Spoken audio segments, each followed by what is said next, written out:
সিংহ, এক গর্ধব, এক শৃগাল, এই তিনে মিলিয়া শিকার করিতে গিয়াছিল।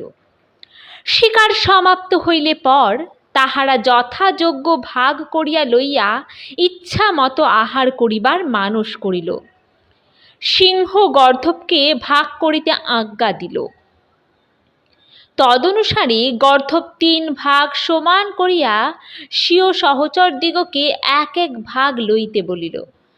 সিংহ অতিশয় কুপিত হইয়া নখর প্রহার দ্বারা গর্ধবকে তৎক্ষণাৎ খণ্ড খণ্ড করিয়া ফেলিল। পরে সিংহ শৃগালকে ভাগ করিতে বলিল। শৃগাল অতি ধূর্ত, গর্ধবের ন্যায় নির্বোধ নহে। সে সিংহের অভিপ্রায় বুঝিতে পারিয়া সিংহের ভাগ সমুদয় রাখিয়া আপন ভাগে কিঞ্চিৎ মাত্র রাখিল।